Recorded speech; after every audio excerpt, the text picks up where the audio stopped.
Tu en as encore assez? Ok.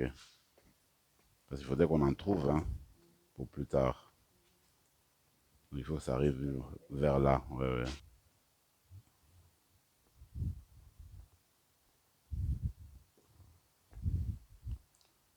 Joie pour le cœur qui cherche Dieu. Cherche le Seigneur et vous serez affermis. Recherchez sans trêve sa face. Au nom du Père et du Fils et du Saint-Esprit, Amen. le Seigneur soit avec vous. Et avec votre esprit. Nous sommes à la fin du mois de juin. Nous avons pris tout ce mois pour le dédier au Sacré-Cœur de Jésus. Aujourd'hui, on fait comme une conclusion. Je pense que le Père nous invite à porter le cœur de son Fils, en fait, à nous plonger dans le cœur de son Fils pour que nous arrivions à aimer comme son Fils l'aime, comme son Fils, n'est-ce pas, aime l'humanité. Aussi, aujourd'hui, nous allons très simplement, comme on vient de le dire dans l'antienne d'ouverture, demander la grâce d'être des chercheurs, des chercheuses de Dieu à chaque instant de notre vie. Commençons par nous tourner vers la miséricorde du Père pour reconnaître nos infidélités à plusieurs points de vue.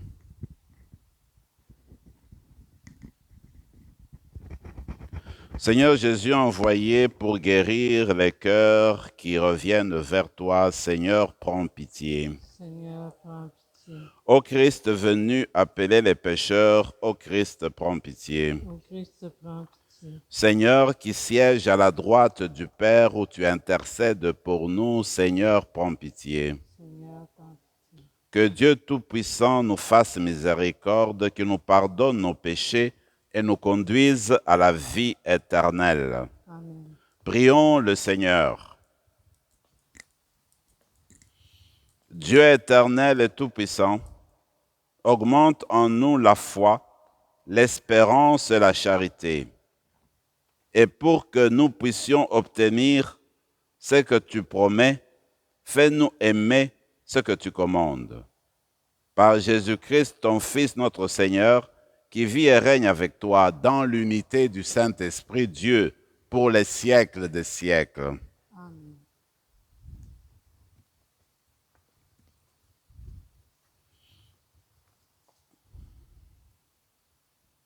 Du livre de la Genèse.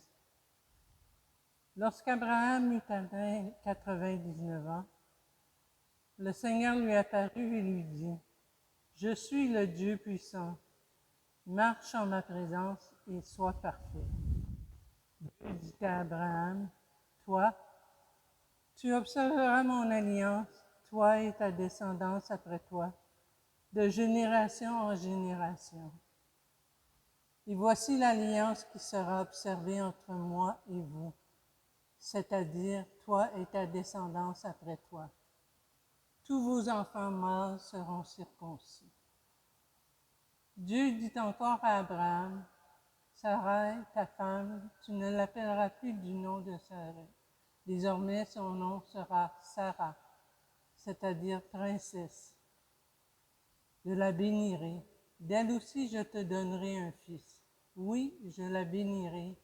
Elle sera à l'origine de nations. D'elle proviendront les rois de plusieurs peuples. » Abraham tomba face contre terre.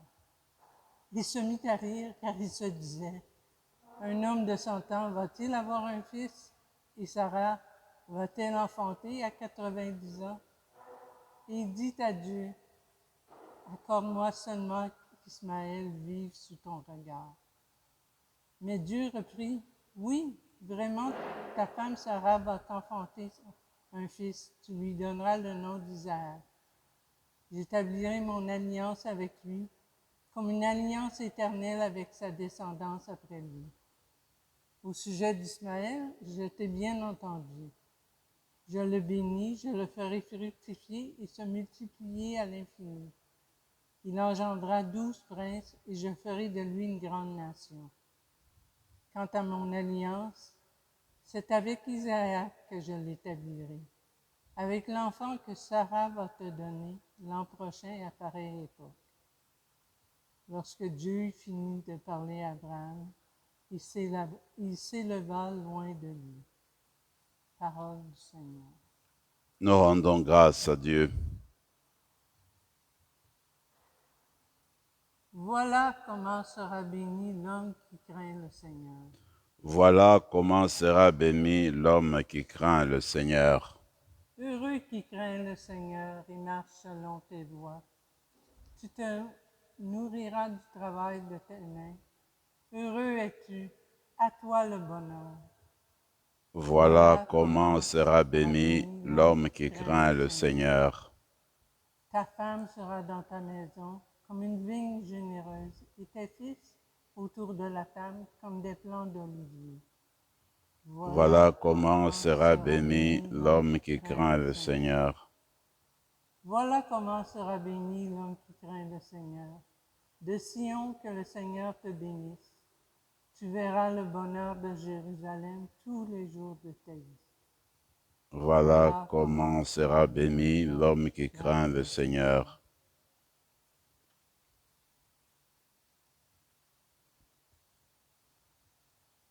Alléluia, alléluia. Le Christ a pris nos souffrances, il a porté nos maladies. Alléluia.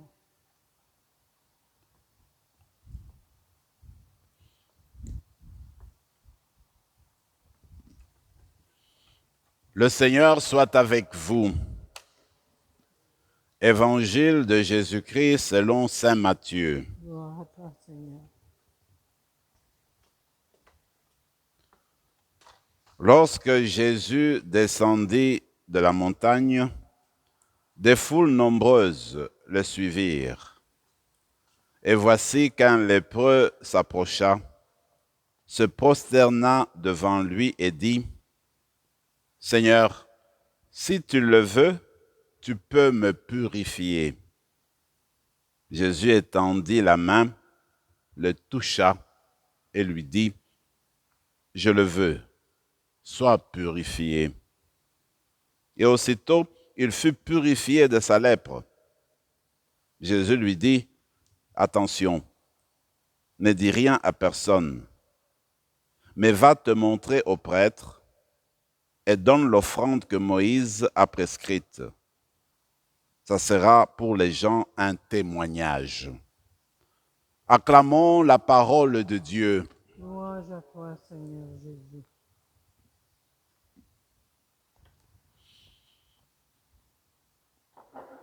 On nous représente l'image d'Abraham, son histoire avec notre Dieu, l'histoire de son alliance avec Dieu, Abraham qui est le père des croyants et des croyantes. Et la grande promesse qui lui a été faite, c'était d'avoir une bonne descendance, une descendance aussi nombreuse que les étoiles dans le ciel, que les sables au bord de la mer. Alors, Abraham, cela lui a coûté plusieurs années avant de voir la réalisation de la promesse de Dieu. Parce que le texte qu'on vient d'entendre, à ce moment-ci de sa vie, Abraham a presque 100 ans. Alors j'avais écouté la conférence d'un prêtre, un bibliste, qui avec un peu d'humour expliquait les circonstances dans lesquelles Dieu était apparu à Abraham en ce moment-ci.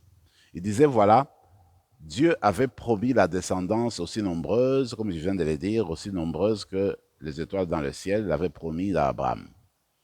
Les années ont passé. Lui, le prêtre disait que c'était autour pratiquement de 50 ans. Abraham était toujours en attente. Oui, mais quand ce fils me sera donné? Et on sait dans l'histoire, parce que ce fils de la promesse va tellement faire longtemps que Sarah va faire une proposition à Abraham. Abraham va avoir un enfant à partir d'une de ses esclaves.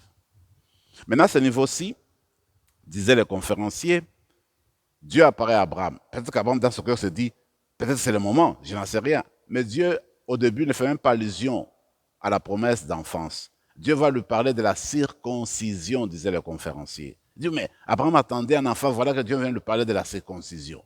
Comme marque, en fait, de la nouvelle alliance qu'il voulait poser avec Abraham.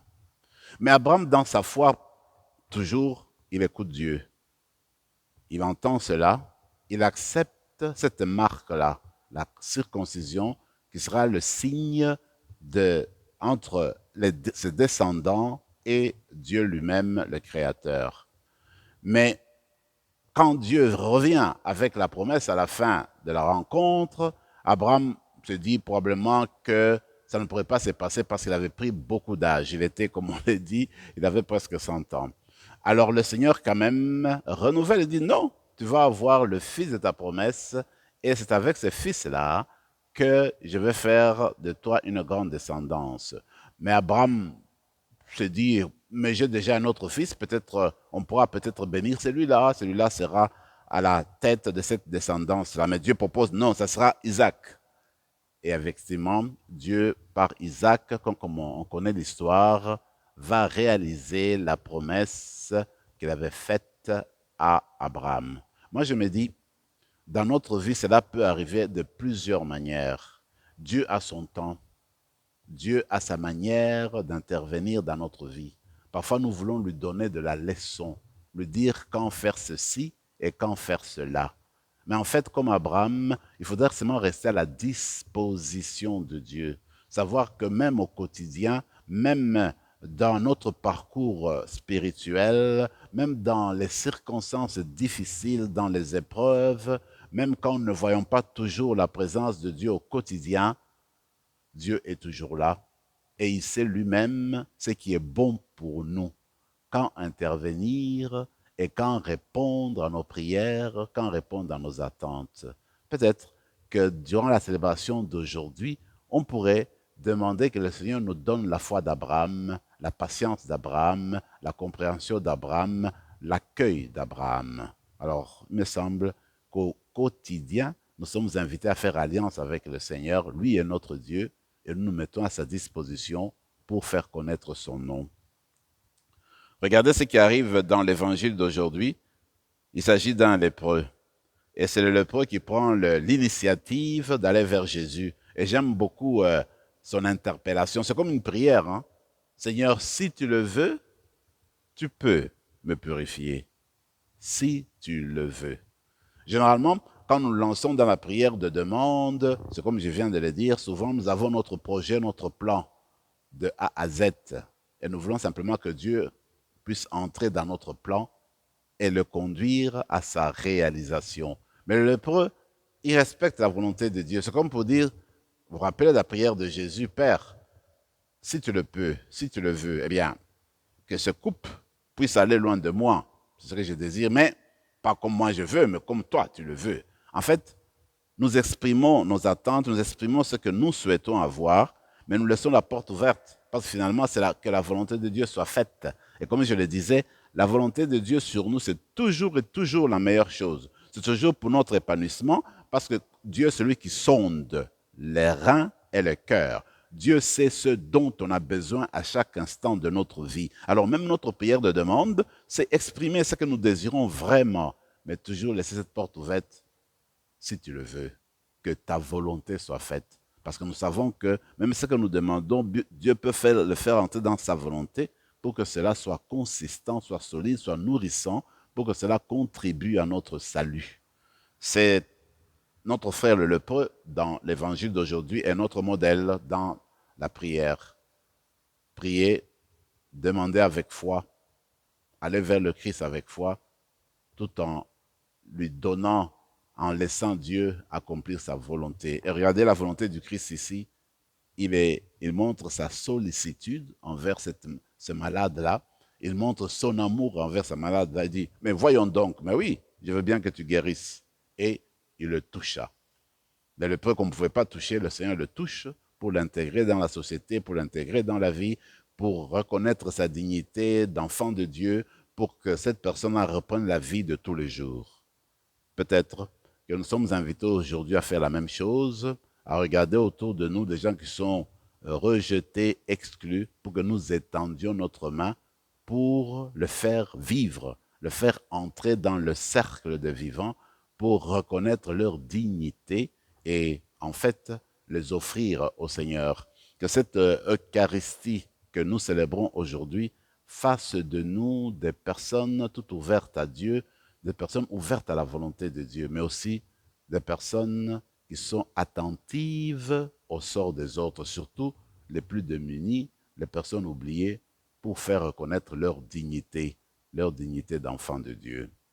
Amen.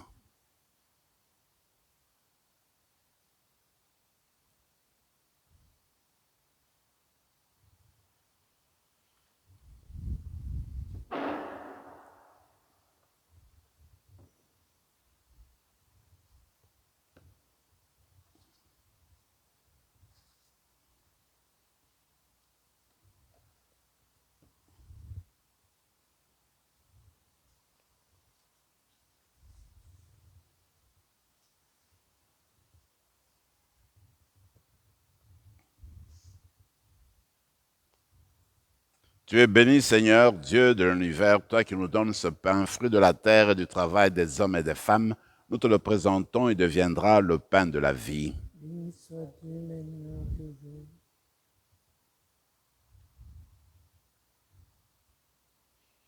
Comme c'est au semé le vin pour le sacrement de l'Alliance, puissions-nous être unis à la divinité de celui qui a pris notre humanité. Tu es béni, Seigneur, Dieu de l'univers, toi qui nous donnes ce vin, fruit de la vigne et du travail des hommes et des femmes. Nous te le présentons et deviendra le vin du royaume éternel. Béni soit Dieu maintenant, toujours. Humbles et pauvres, nous te supplions, Seigneur, accueille-nous. Que notre sacrifice en ce jour trouve grâce devant toi. Prions ensemble, mes frères et mes sœurs, au moment d'offrir le sacrifice de toute l'Église. La gloire de Dieu, le salut du monde. Regarde les présents que nous t'offrons. Nous t'en prions, Seigneur, Dieu de majesté.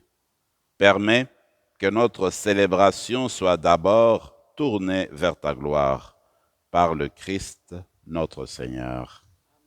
Le Seigneur soit avec vous. Et avec votre esprit, Élevons notre cœur. nous nous tournons vers le Seigneur. Rendons grâce au Seigneur notre Dieu. Cela est juste et bon. Vraiment, il est juste et bon, pour ta gloire et notre salut, de t'offrir notre action de grâce, toujours et en tout lieu. Seigneur, Père très saint, Dieu éternel et tout-puissant par le Christ notre Seigneur. En lui, tu as voulu récapituler toutes choses, et tu nous as fait partager la vie qu'il possède en plénitude. Lui qui est de condition divine, il s'est anéanti pour donner au monde la paix par le sang de sa croix. Élevé au-dessus de toute créature, il est devenu pour tous ceux et toutes celles qui lui obéissent la cause du salut éternel. C'est pourquoi, avec les anges et les archanges, avec les puissances d'en haut et tous les esprits bienheureux, nous chantons l'hymne de ta gloire et sans fin, nous proclamons. Saint, Saint, Saint, le Seigneur, Dieu de l'univers. Le ciel et la terre sont remplis de ta gloire. Hosanna au plus haut des cieux. Béni soit celui qui vient au nom du Seigneur. Hosanna au plus haut des cieux. Toi qui es vraiment saint, toi qui es la source de toute sainteté, Seigneur, nous te prions. Sanctifie ces offrandes en répandant sur elles ton esprit, qu'elles deviennent pour nous le corps et le sang de Jésus le Christ notre Seigneur. Au moment d'être livré et d'entrer librement dans sa passion, il prit le pain, il rendit grâce, il le rompit et le donna à ses disciples en disant, « Prenez et mangez-en tous, ceci est mon corps livré pour vous. »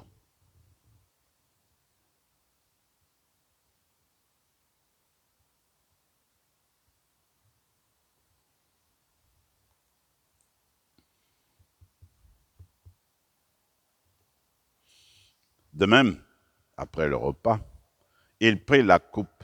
De nouveau, il rendit grâce et la donna à ses disciples en disant, « Prenez et buvez-en tous, car ceci est la coupe de mon sang, le sang de l'alliance nouvelle et éternelle, qui sera versé pour vous et pour la multitude en rémission des péchés. Vous ferez cela en mémoire de moi.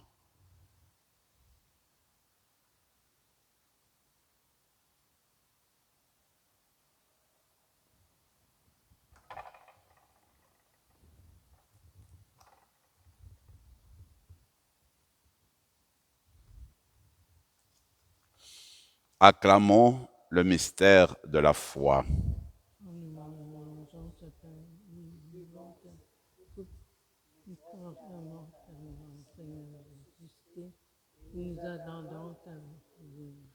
En faisant ainsi mémoire de la mort et de la résurrection de ton Fils, nous t'offrons, Seigneur, le pain de la vie et la coupe du salut. Et nous te rendons grâce car tu nous as estimés dignes de nous tenir devant toi pour te servir. Humblement, nous te demandons qu'en ayant part au corps et au sang du Christ, nous soyons rassemblés par l'Esprit Saint en un seul corps. Souviens-toi, Seigneur, de ton Église répandue à travers le monde. Fais-la grandir dans ta charité, en union avec notre pape François, notre évêque Marcel, Yvan son auxiliaire, et tous les évêques, les prêtres et les diacres. Souviens-toi aussi de nos frères et sœurs qui se sont endormis dans l'espérance de la résurrection. Et souviens-toi dans ta miséricorde de tous les défunts. Accueille-les dans la lumière de ton visage. Sur nous tous, enfin, nous implorons ta bonté. Permets qu'avec la Vierge Marie, la bienheureuse Mère de Dieu, avec Saint Joseph, son époux, les apôtres, Saint Rémy, et tous les saints qui ont fait ta joie au long des âges, nous ayons part à la vie éternelle et que nous chantions ta louange et ta gloire par ton Fils Jésus, le Christ. Par lui, avec lui et en lui, à toi, Dieu le Père Tout-Puissant, dans l'unité du Saint-Esprit, tout honneur et toute gloire pour les siècles des siècles. Amen.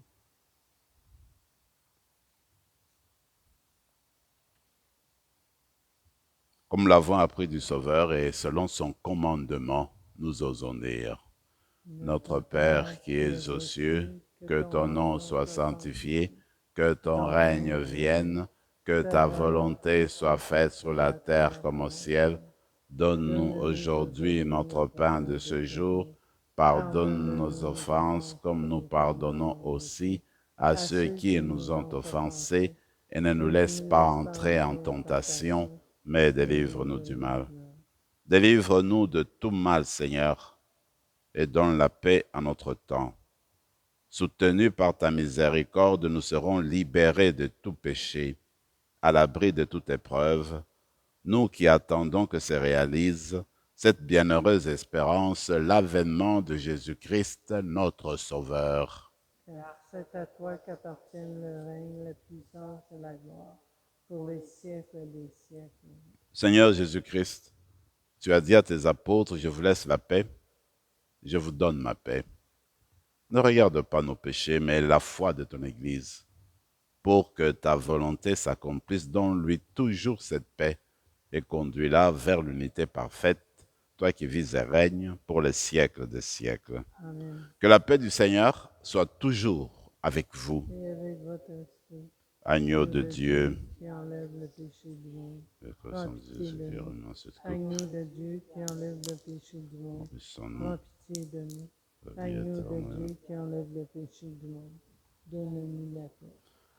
Seigneur Jésus-Christ, que cette communion à ton corps et à ton sang n'entraîne pour nous ni jugement, ni condamnation, mais que par ta bonté, elle soutienne notre esprit et notre corps et nous donne la guérison.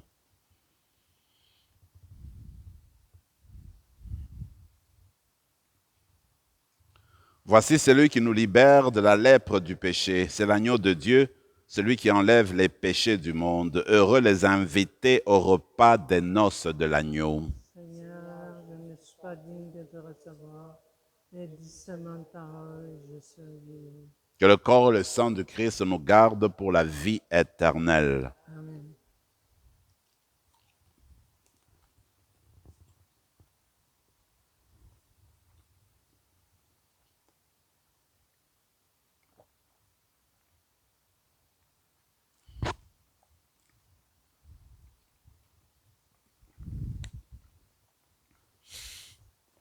Le corps du Christ. Le corps du Christ.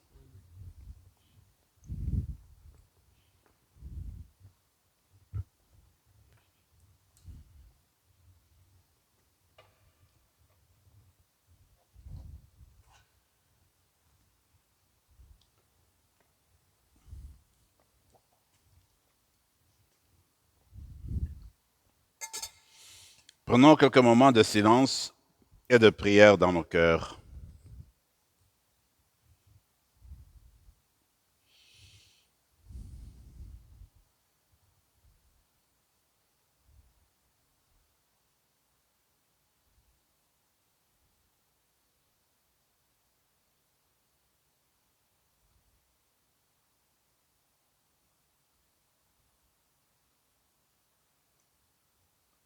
Nous trouverons la joie en ton salut et la grandeur dans le nom de notre Dieu.